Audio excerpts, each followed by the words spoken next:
Hey guys, it is Harmony, and this week we are going to be talking about the the room just turned yellow. I have awful lighting when I film at night, but whatever. Anyway, we are talking about books that are coming out in 2012, and I'm going to divide this up into two sections. I have 4 books that I have already read that I think you guys will love, and then I have 5 books that I haven't read, but I'm really excited to read, and I think you guys are going to love, and I'm going to love. So let's go ahead and get started. 2 are contemporaries in the I've read and I think you'll love section, and the first one is The Statistical Probability of Love at First Sight by Jennifer E. Smith. This is a book about these 2 people, Haley and Oliver, who meet at an airport going to London. Her for her dad's second marriage, and him for a mysterious reason that you'll find out when you read the book. And I thought it was so adorable and so cute, and it takes place over 24 hours, and at any moment did I not think this is so insta-love. I hate it. Never thought that, and it takes place over 24 hours, people. So, you know that it's going to be good. This comes out, I will tell you, February 2012. It's rated as 12 and up, and I love it. Here's the cover. See it up close. Super cute. So excited. The other contemporary is Getting Over Garrett Delaney by Abby McDonald. This is about a girl named Sadie who has been in love with her best friend Garrett for 2 years, and then he goes off to literary camp, and she realizes that she's pretty much been in love with him, and then he calls saying that he has found the girl of his dreams, and she decides to do a full Garrett detox and just completely get over him. So she's been pining away at him for so long, and she takes up a job at a coffee shop, and she makes all these new friends, and I really, really love this book because it doesn't focus on the romance, which is like, oh, you're upset about that, but I really like that it's not just a story about Sadie, getting over this boy that she's loved for so long, but it's also Sadie finding out who she is without him, because he becomes such a pivotal and important part of her life. He was like her best friend, one of her only friends, so it's her kind of finding out who she is without him and seeing who she is as her own person, and I really like that. And the side characters are so cute and funny, and Derek, I hated Derek.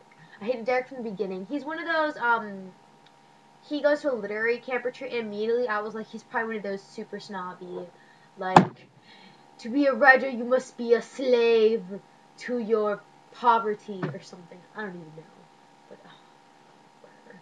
Next will be Fever by Lauren DeStefano. I'm including it, but I didn't want to include any sequels because, like, obviously, if you've read the first book, you're dying to read the second book.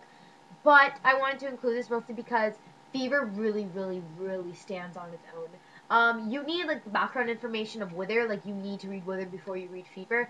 But the storyline of Fever and just Fever in itself stands on its own so well. Like, I was not constantly comparing it to Wither. It was just something completely different from Wither.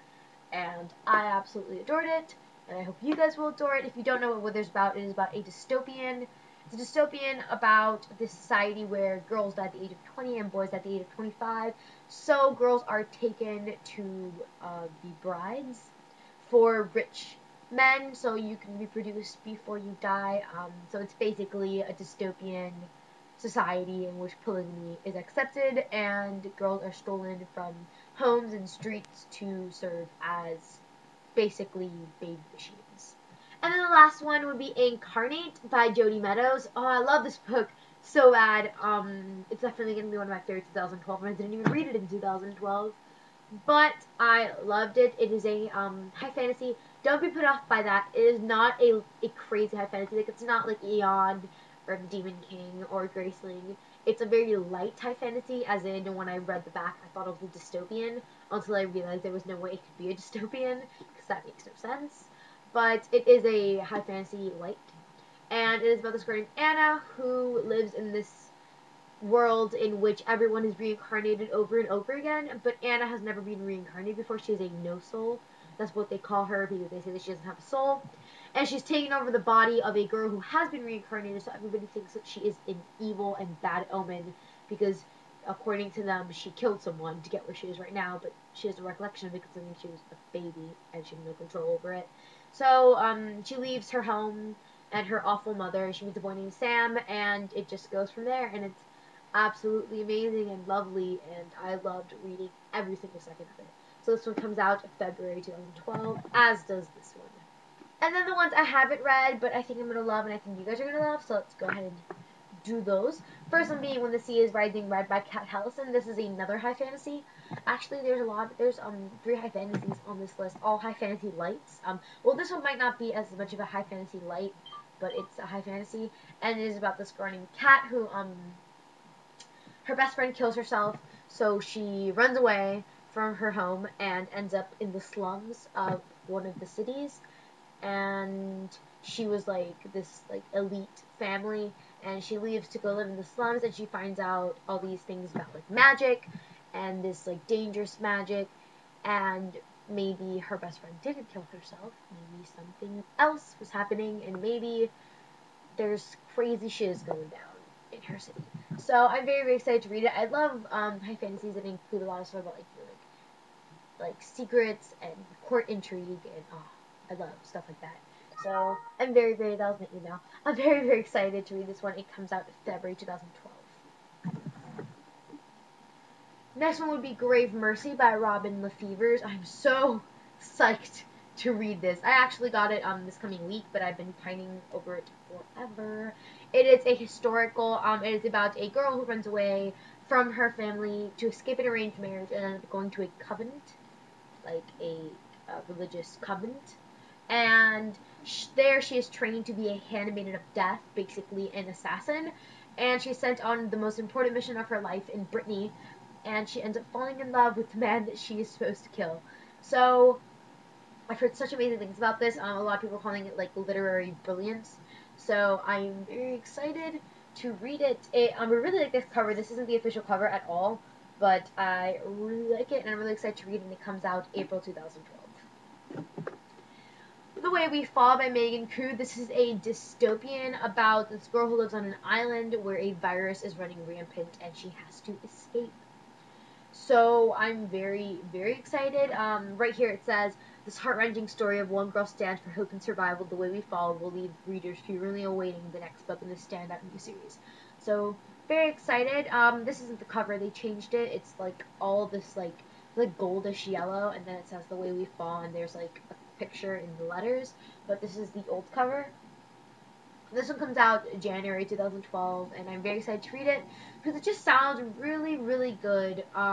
It's pretty much the virus is you start the virus with like shakes and like fever and itches, and then you're like going crazy. You slowly start circling into madness. You like start spilling your secrets and stuff like that. And then you start having hallucinations, and then you die. And I love reading about books that have like viruses or diseases or stuff like that that are the reasons for the disasters. Maybe it's just like the medical in me. So yeah, let's keep going. Cinder by Marissa Mayer. This is a sci-fi dystopian about, it's a Cinderella retelling in which Cinderella is a cyborg, and there's this huge it's like craziness. There's this prince, and like she has stuff to do. The summary is quite confusing. Apparently from space, like it's intergalactic warfare apparently. So I'm actually very excited to read it because I don't usually read sci-fi. Like the biggest sci-fi I've ever done is Across the Universe, and that's kind of sci-fi because it's on a spaceship, but it's not too sci-fi. So this one comes out January 2012, and I'm also very excited to read it. And finally, Under the Never Sky by Veronica Rossi. This is another high fantasy light. I thought it was a dystopian until again I read the summary, and it's not a dystopian. And it says for readers who love Graceling and the Hunger Games, and I love both Graceling and the Hunger Games, so I'm very excited. It's about this girl named Arya who lives in the outer wastelands called the Death Shop, and she doesn't think she's gonna live until she meets an outsider named Perry, and they ally and stuff happens. It's a very vague back description, as most arcs have very vague back descriptions. So that's what I can tell you. But I love the cover. You can't. Oh, it really bothers me that on camera this looks blue, but it's really purple. Guys, it's purple. And this one comes out January 3rd, 2012, and I'm very much looking forward to reading it. And that is everything I have. The results for the Totally Booksessed final voting round have gone up. I will put a link down below to my blog where I have the final voting sheet up so you can vote finally, and that will end December 19th, and that week my email is ringing so much because I am talking to Suzanne and I'm her assistant and we're doing things, so I'm sorry for all the beeping. And that's everything, so bye bye bye bye bye bye bye.